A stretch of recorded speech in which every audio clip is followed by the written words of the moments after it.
Hello there. My name's Beverley Matthews. I'm 30. I grew up in Rugeley in Staffordshire. I've always just naturally looked after other people. When I was little, I used to help my great nan with her medicine and stuff, and it was something I was like, you know what, I actually would really like to do that and help people. I qualified in August 2000 as a general nurse, adult, and August 2001 I had my first relapse. I was 23 when I had my first symptoms. Basically, I was at a festival. We'd been walking around all day, been perfectly fine, no problems at all. When it came to the evening, we sat down to watch the concert. My left leg started really hurting from my knee down, and then it swelled up to about 3 times its size, and I could hardly walk on it.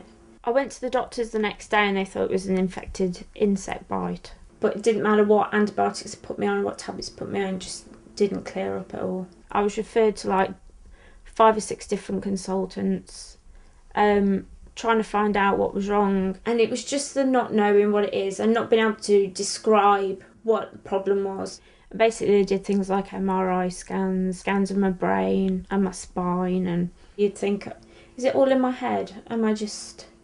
Because every time you have a test done, it comes back, nothing on it, nothing wrong. And you do start to doubt yourself. But it wasn't until 2005 that I got diagnosed. And that was basically because they couldn't find anything. And that's the thing with MS. It takes a long time to diagnose. The day I got diagnosed was... I thought I was just going for a checkup, basically, with a new consultant.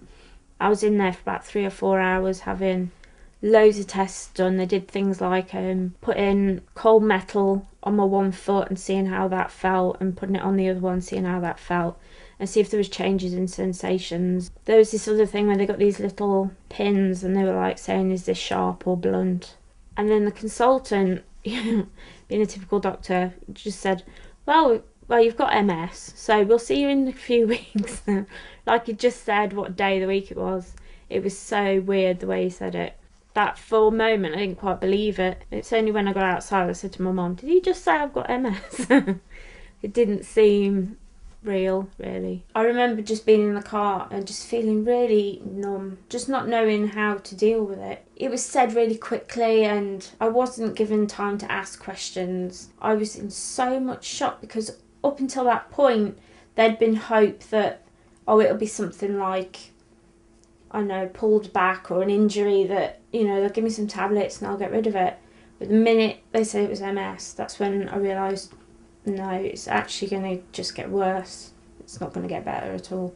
And I got very angry, so angry for so long about it, very depressed. Because I just spent 3 years training to be a nurse. I got my own place, I got my own life, and I knew what I was going to be doing for the next 5 years. I knew exactly what my plan was, where I wanted to go, and suddenly everything that you were dreaming of is gone. MS has just stolen all my life from me. It was a shock, but also I think a relief that we finally had identified what the problem is and we could move forward on that subject. It was something you'd read about, but you'd never physically come into contact with. And it was only when we discovered that Beverley got MS that we opened up a new area that we had to find out about, and came up against a lot of bureaucracy that didn't want to help you unless you went and found out the answers. Nobody was willing to give you the answers. We went from Beverley going to university and being on our own and being our own person to coming back again and totally dependent on us. We became carers, for the want of a better word. It was like we all came back together again as a family who had to support each other in the hour of need, for the want of a better word.